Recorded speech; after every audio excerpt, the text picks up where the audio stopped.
Day of the month, so we get to catch up with things happening in Whiteside County, and that is now Heather, who is going to be flying solo on this show. Yeah, all by myself today. Well, you'll be fine.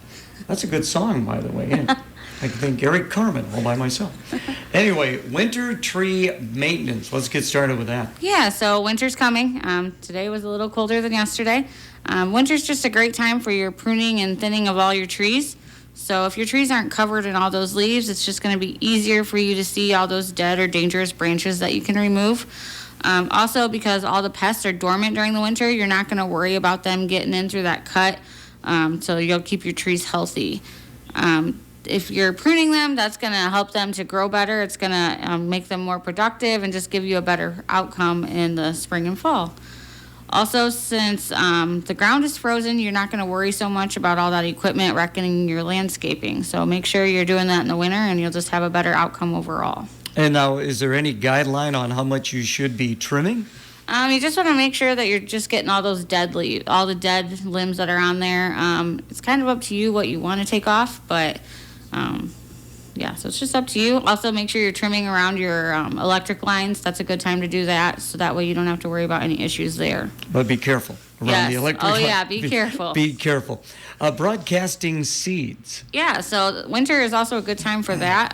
If you're going to frost seed or broadcast, that's just putting the seed directly onto that snow or bare ground, and then that lets the frost do its job. So in the winter, we have that day-to-day freeze-thaw cycle. So that's just going to make it easier on you. Otherwise, you can always drill it, but you got to wait till the spring for that.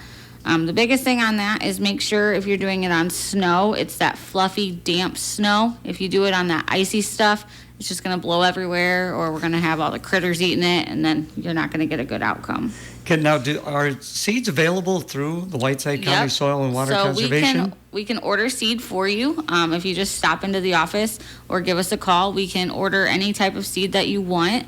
So yeah, we're a good stop for that. Is this more along the lines of like grass seeds? Is this what we're talking about? We can do grass seed, or we can even do, a lot of it is like a pollinator mix. So we'll order a lot of flowers and different things like that. People use it for food plots, or just to have a pretty yard. Okay.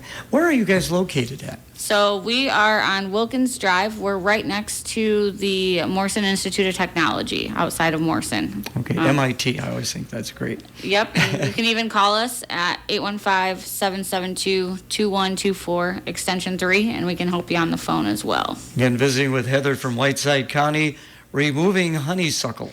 Yeah, so everyone loves honeysuckle how it looks, but it's a super invasive shrub that's just overtaking everything. It looks really pretty and it smells sweet, but it's going to kill everything around it.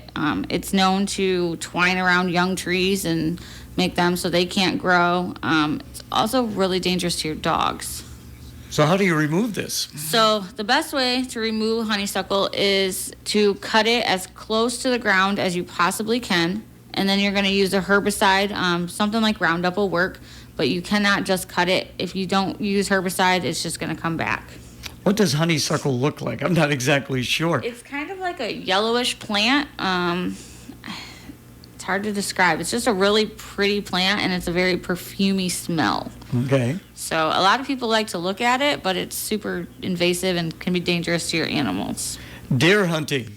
Yeah, so right now we live in the Midwest. Deer hunting is everywhere. So speaking with the DNR, their biggest thing right now is to make sure you have that license before you go out. Their website is crashing, so a lot of people are trying to wait till the morning of to get that license, and then they're unable to hunt. So make sure you're getting that before you go out. Just use their website, do it a day or two before, and you won't have to worry.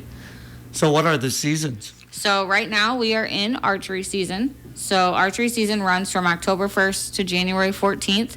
But this weekend coming, November 17th through 19th, and November 30th through December 3rd, that's going to be your firearm season. So you kind of got to watch out. Just make sure you're doing the right season at the right time. And I would imagine, too, make sure you get in contact with the landowner if you are planning on doing anything like this. Always have permission before you go out. So do you hunt? I do not. Nope. Hunting has never been a thing for me, but I know a lot of people that do. Okay. Do you get many people come in and ask about, getting license and things like this? They'll call and ask, but we don't do anything with that. We just help find them the right place. So Okay. your DNR is going to be your best option for that. Okay. Do you work closely with the DNR at all, Heather? Yes and no. Sometimes we'll call them with questions, but for the most part, we're two separate companies. Okay. Farm equipment safety, and of course, the harvest season is kind of wrapping up right now. Yep, we're getting to the end of that. So speaking with some farmers, there have been some a lot of near misses this year. So just keep your eyes open. They're still out there. They're going to be out there for probably another month or so. Slow down, stay off your phones. Just make sure you let them get where they need to go. So the biggest issue farmers are having is when they try to turn left into a field and someone's trying to pass them. So just take those few extra minutes because it's not worth it. Fulton did a big drive with their signs they had all over. So that was a big deal. So make sure just keep your eyes open. Yeah, it's so easy to be impatient when you're out driving and you've got a slow-moving vehicle ahead of you, but you got to keep in mind that they're out there doing their job, doing their work, feeding us. Yep, they're doing their job to make sure we have food, so just take your time. Do you offer any kind of safety classes at all? We do not. I know Illinois Extension does. So there are safety classes out there. I believe the Erickson Center offers one for kids. But there used to be a farm safety class, and that was a big deal. So hopefully they start something up again. Is there much involvement in the FFA, like in the Whiteside County? I mean, were you in the FFA? So I was for 2 years, and then we ended up dropping the ag program. But Morrison has now brought it back. Fulton has an FFA program as well as Prophetstown, and I believe Sterling. So FFA is coming back really big. That is good. What are some of the things that they cover in FFA? It's a lot of public speaking, doing soil, judging soils and plants, animal stuff as well. So there's a lot of that. Also 4-H is really big, so make sure you're getting your kids signed up for that. Yeah, 4-H. My wife and I went out to the state fair in Des Moines. Yeah. And it's great to see all the projects that the 4-H people put together. That's where my passion was. I was big in 4-H. I showed cattle all my life, so that's kind of where my background is. That was busy. I was watching the cattle out there. You got to watch where you're stepping, however, when you're out there. Don't wear good shoes. Bird of the month. Yeah, so one of our board members, he really likes the bobolink bird. So I don't know if anyone's heard of that, but it is a member of the blackbird family, and it's known as the rice bird. They tend to feed on all those cultivated grains during the winter and migration, so they'll just find the grains laying on the ground. They'll also eat the beetles and caterpillars and things like that. They live 4 to 6 years and have a wingspan of 10 to 10.6 inches. So they're just a black bird with a yellow spot on the back of their head, and then they'll have white on their wings. They're preyed by Cooper's hawks, so they kind of hide for the nose. Other than that, they're known to sing, so they sing a lot. You will hear them without even seeing them. Kind of like they say bobolink, don't they? Yeah, pretty much. Yeah, they were actually in, Emily Dickinson used to write about them, so they were pretty famous back then. And finally, wrapping things up with you, and thanks so much for coming in, invasive species of the month. Yeah, so garlic mustard is a very invasive species that spreads really quickly. It spreads its seeds in the winds or by animals. So even if you just walk by it, it's going to stick to your clothes or your feet. It's just a very invasive plant.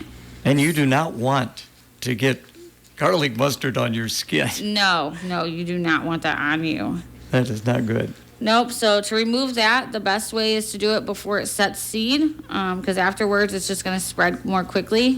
So after a good rain is usually the best time. And it's going to take years to get everything, but just cut it out and get rid of it. Also, post it in your compost bin. Don't put it in your garbage because it's just going to spread even more. So garlic mustard is something you want to get rid of. So again, what are the best ways of getting rid of this? So garlic mustard, the best way is just to cut it out. You're going to pull it up, just pull it up and make sure you get all of the roots out of it, and then throw it in a garbage bag and just get rid of it as much as you can. I would imagine gloves and a long sleeve shirt. You don't want to touch it. It's just a nasty, nasty plant. Okay, now we're looking forward to the end of the year. What are we going to be covering in December? Any idea? Not sure yet, so we're going to come up with some good ideas. If people would like to find out more information about the Whiteside County Soil and Conservation, how can they best do that, Heather? You can go on our website, Whiteside County Soil and Water Conservation, or you can call us at 815-772-2124, extension 3. Do you have irregular hours? We are open 7:30 to 4, Monday through Friday. Okay, are you always there, or are you out in the field sometimes? I'm out in the field sometimes during the day, but most of the time I'm in the office. All right, bro. Anybody else there with you, or are you all? Yep, so I have an administrative coordinator with me, Tricia, so Okay. we're both there. So she'll be there. Yep. All right, hey, thank you so much. We'll talk to you in December. Thank you. It's a bird! It's a plane! The Dan Patrick Show. Dan Patrick. Do we want to know if Jim Harbaugh knew, or do we want to know why Ohio State did this? Well,